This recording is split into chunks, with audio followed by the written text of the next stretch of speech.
Ya, kembali kita berjumpa. Assalamualaikum. Selamat sore pada mahasiswa untuk mata kuliah fisiologi tumbuhan. Dan kemarin kita berbicara masalah fotosintesa.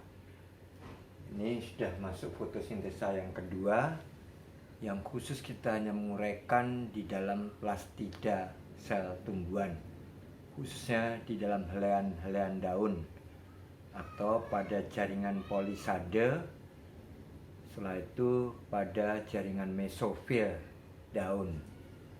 Nah, di sini saya buatkan catatan, mungkin nanti mahasiswa juga akan menerima catatan dari Bapak, yaitu tentang klorofil. Klorofil itu larut di dalam kloroform, obat bius, etanol, metanol, eter, aseton, bensol. Itu semua merupakan bagian komposisi gugus alkil. Jadi komponennya alkohol. Jadi di dalam tumbuh-tumbuhan itu terdapat gugus alkil, yaitu alkohol. Nah, kalau dia klorofil itu larut di dalam kloroform, etanol, metanol, biasanya kita jumpai unsur-unsur ini pada pestisida. Nah, jadi pestisida pun harus kamu lihat nanti pada saat di masyarakat atau di lapangan, kira-kira ada komponen ini enggak? Kalau ada komponen kloroform, etanol, metanol, eter, aseton, bensol, ini memungkinkan melarutkan klorofil. Jadi tidak selamanya daun pucat itu klorotik, tapi kebanyakan karena pestisida atau herbisida yang terkena daun. Nah, untuk memisahkan, kemarin kita sudah bicara klorofil A kecil dan B kecil itu dengan suatu alat yang namanya kromatografi. Alat itu kromatografi. Nah, itu untuk memisahkan. Sifatnya mikroskopis kromatografi tadi untuk melepas klorofil dari dinding sel atau keluar dari sel. Nah, makanya di sini ada unsur-unsur yang disebut karotinoida. Karotinoida itu adalah pigmen lain dalam kloroplas. Ya. Jadi kita masih ingat ada kromoplas, ada kloroplas. Nah, kloroplas tempat dibentuknya klorofil. Nah, di sini ada pigmen lain dalam kloroplas. Contohnya dalam buah yang telah ranum. Jadi buah yang masak itu kenapa berubah? Kalau masih mentah warnanya kehijau-hijauan, ya. Tapi begitu dia makin masak berwarna kekuning-kuningan atau kemerah-merahan. Yaitu buah yang sudah masak itu berarti klorofilnya telah terurai. Yang dari hijau berubah menjadi kekuning-kuningan atau menjadi kemerah-merahan. Misalnya pada tomat, pada apel, dan pada jeruk dan sebagainya itu berubah warna, klorofilnya telah terurai. Atau klorofilnya berganti menjadi kromoplas. Nah, kromoplas itu klorofil yang berwarna lain lagi. Ada yang kebiru-biruan, ada yang kecoklat-coklatan dan sebagainya, dicerminkan pada kulit buah atau pada daging buah semuanya. Ada karotinoida, terdiri daripada golongan karotin, golongan karotinol, golongan karotin dan likopin. Karotin disebut juga provitamin A. Jadi hampir semua di dalam buah-buahan itu dan sayur mayur itu ada vitamin A, ya, yang disebut dengan aserotol. Vitamin A itu disebut aserotol.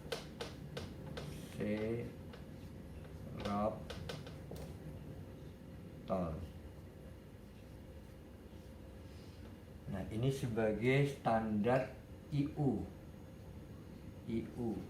International Unit. Jadi misalnya kamu membeli vitamin C 1000 IU dengan 1500 IU, harganya berbeda. IU itu International Unit, itu sebagai standar untuk mengukur kepekatan pada vitamin-vitamin yang lainnya. Ya. Vitamin diambil standar dari vitamin A atau aserotol. Nah, semua itu tadi pigmen-pigmen lain ini yang termasuk provitamin A, contohnya karotin. Karotin adalah persenyawaan hidrokarbon ya, H ini hidrokarbon, warnanya merah. Dalam rumus ditulis C40H56. Karbonnya cukup tinggi. Ada karotinol atau kata lain xanthofil, yaitu gugusan roh. Roh itu gugus alkil dan basa organik, warnanya kekuning-kuningan, jadi roh. ROH, ini R ini 2N plus 1. Jadi misalnya N nya ada 5 misalnya, maka R nya 2 kali 5 10 ya, misalnya apa, karbonnya 10 ya, berikatan dengan OH. Nah, 10 tambah 1 kan 2N tambah 1 jadi 11. 11 OH itu pasti gugus alkohol. Nah, di dalam karotinol tadi atau xanthofil, gugusan alkohol itu menghasilkan warna kuning. Makanya kalian kalau nanti memerah buah-buahan atau buah yang sudah masak tadi akan berbau aroma peragian.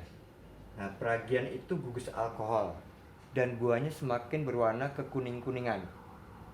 Jadi misalnya kamu meletakkan mangga yang masih setengah matang atau masih muda di dalam tumpukan beras, kotak beras, atau dibungkus oleh daun-dedaunan pisang, itu akan lebih cepat ranum berwarna kuning. Nah, itu tadi akan muncul bau fermentasi, bau alkohol. Nah, itu alkohol tadi menghasilkan warna kekuning-kuningan buah yang sudah masak. Kemudian luteol atau lutein pada daun C40H54OH 2 kali. Ini itu pada daun. Ada lagi zeaxanthol pada daun juga yang berwarna kuning. Jadi memang mulai dari kuncup itu sudah kuning. Bukan daun itu mengering atau mati. Itu mengandung C40H54OH 2 kali. Ini. Jelasnya itu dari sifat-sifat warna yang dinampakkan pada kulit buah atau daging buah. Jadi waktu masih muda mungkin berwarna putih atau berwarna hijau muda, tapi begitu sudah makin masak dia akan berubah warna ke kuning-kuningan ya, atau kuning kemerah-merahan. Nah, itu karena kandungan tadi zeaxanthol dan luteol atau lutein kalau pada daunnya. Daun juga begitu, nanti pada tanaman budidaya, pada tanaman-tanaman sayur mayur itu bila daunnya kuning, belum tentu dia mati. Tapi kemungkinan kandungan C40H54OH 2-nya sangat tinggi sehingga dia cepat berwarna kuning. Bukan berarti mati. Daun itu sudah mencapai pemasakan daun. Secara fisiologi sudah masak.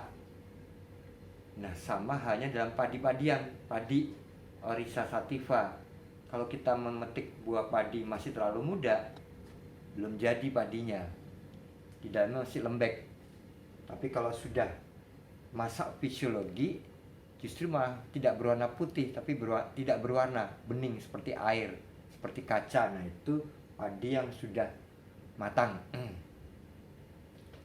Kemudian kemarin kita berbicara antosianin.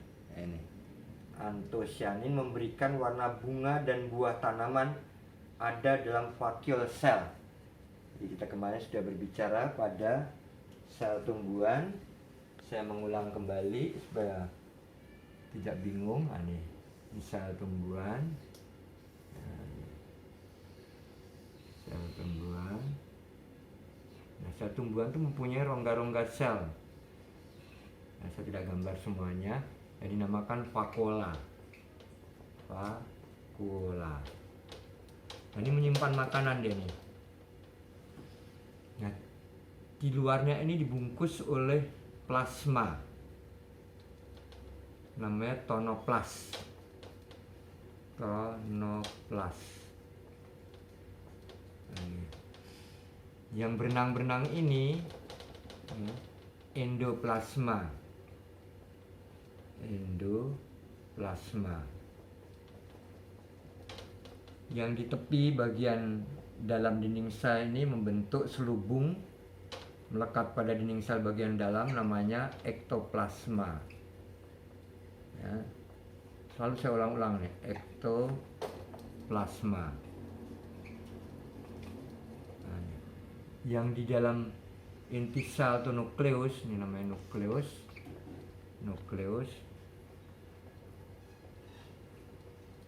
Itu ada plasma, namanya nukleoplasma.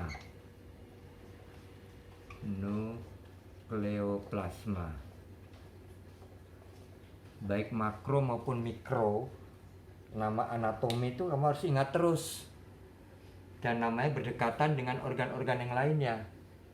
Nah, memang harus dihafal, baik bentuknya, tempatnya, dan namanya. Ya.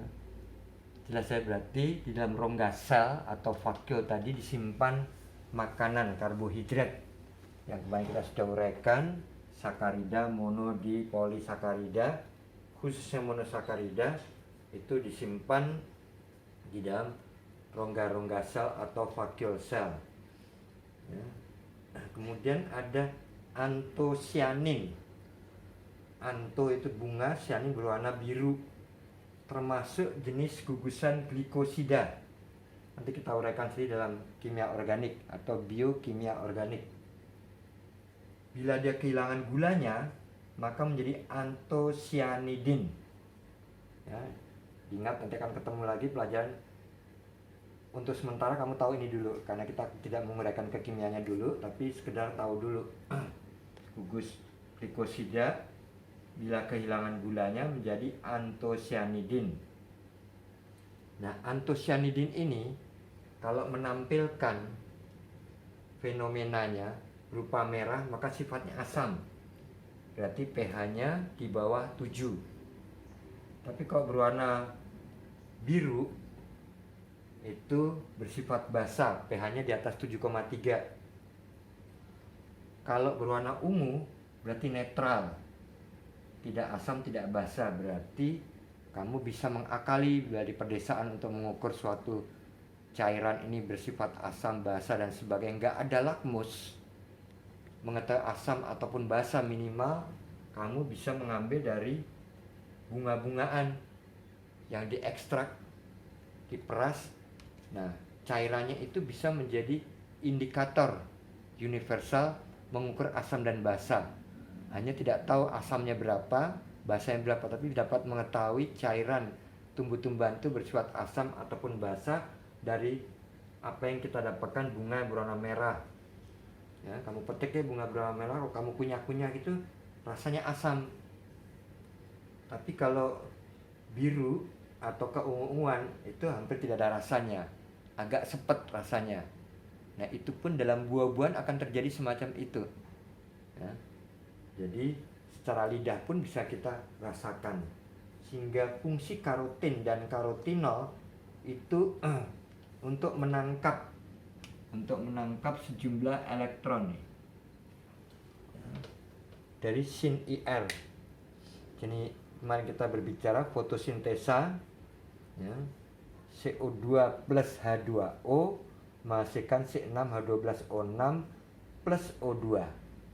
Tidak mungkin terjadi itu bila tidak ada spektrum korpuskel sinar infrared. Apanya? Elektronnya yang dipakai, ya, elektron dari sin IR. Nah, elektron itu di daun siapa yang menangkap secara atomer tadi, yaitu fungsi karotin dan karotinol yang ada di dalam plastida sel, ya, yang ada di dalam plastida sel. Jelas ya? Jika nggak jelas bisa bertanya. Kemudian saya lanjutkan fitokrom, ya, pigmen kebiruan pada kecambah. saat melakukan etiolasi. Jadi kecambah kacang, kecambah jagung dan sebagainya. Itu ini kecambah, apa gambar kecambah misalnya. Nah, saat dia muncul calon batang dan calon akar, ini keping nih. Keping nih. Kepingnya sudah pecah, maka keping disebut apa? Hipokotil. Hipokotil. Ini calon kecambah. Kalau kamu beli toge itu, ya udah keluar calon batangnya itu, namanya koleoptil. Koleoptil. Ya. Nah, di balik hipokotilnya ada lembaga.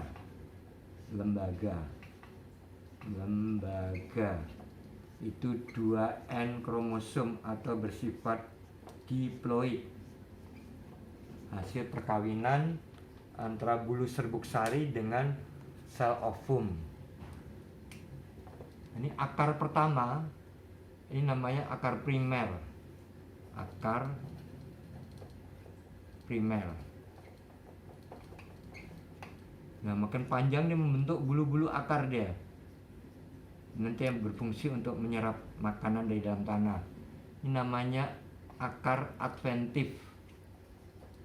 Adventif. Atau bahasa Indonesia bulu akar. Nah, saat dia berkecambah, itu paling bagus di tempat gelap. Tetap harus ada oksigen ya.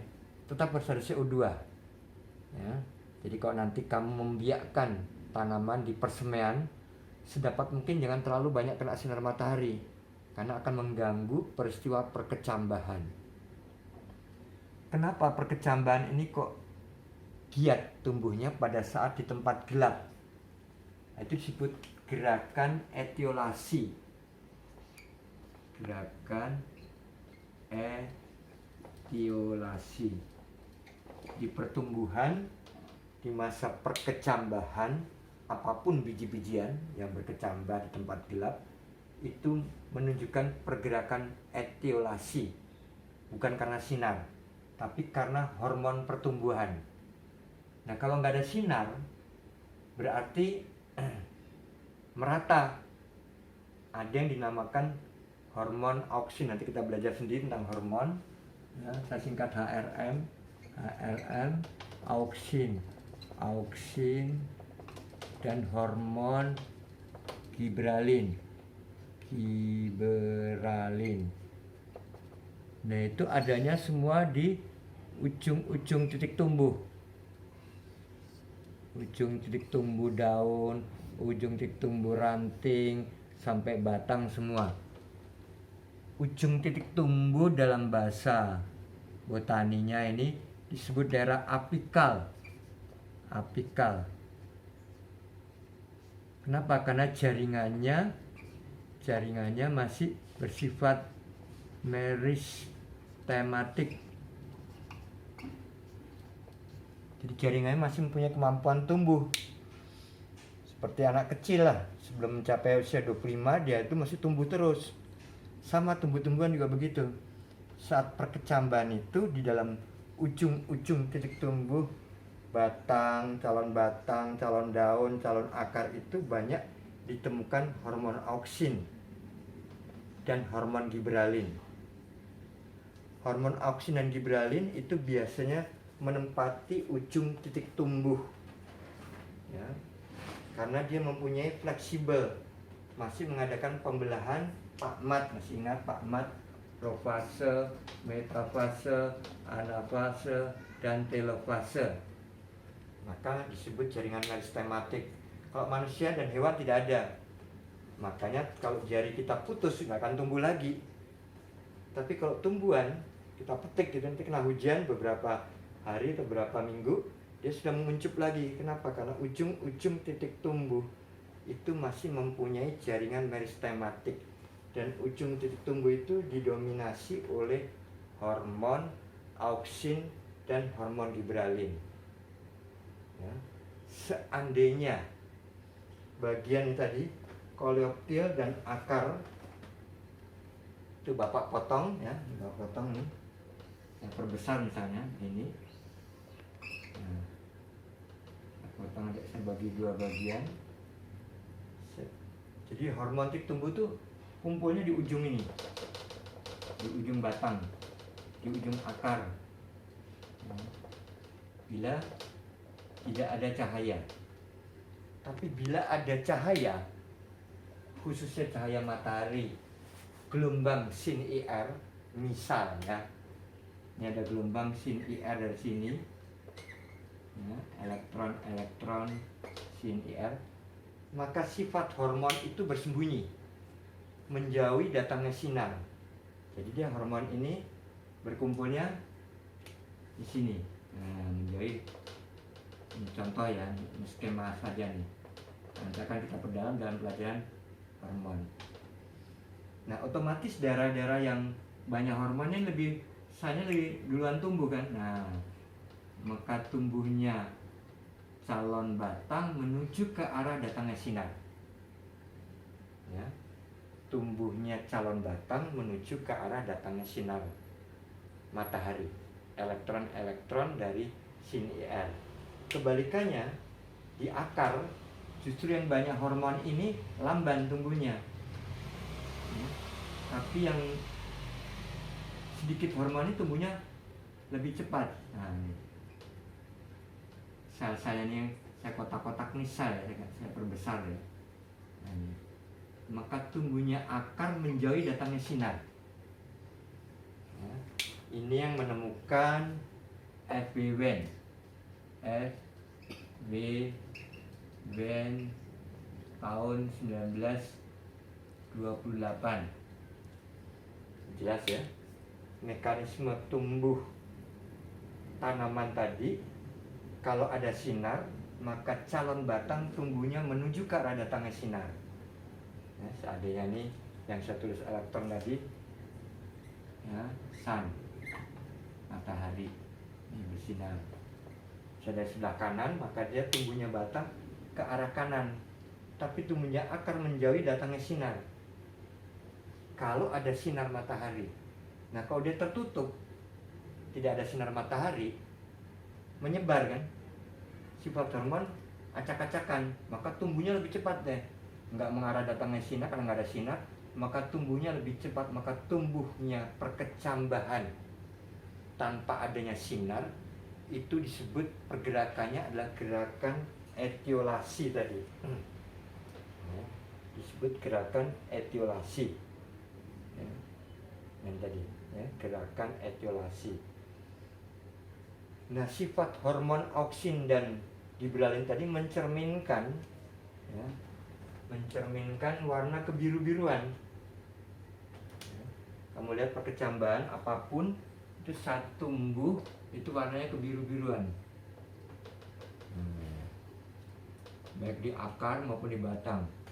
Kamu lihat toge, dari kacang hijau, kedelai, kacang tanah, jagung, tidak memandang monokotil atau dikotil, warnanya kebiru-biruan. Nah, itu dia sedang mengadakan gerak tumbuh yang disebut etiolasi, ya, bila tidak terkena sinar matahari.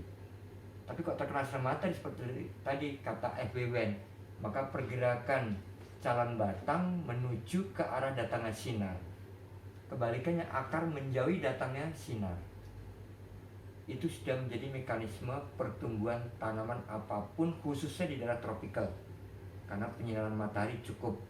Katakan di daerah subtropis tidak ada penyinaran matahari yang cukup, tetap masih ada pembiasan dari awan atau dari atmosfer, ya, walaupun tidak langsung mataharinya, masih ada, tetap masih ada pergerakan pertumbuhan.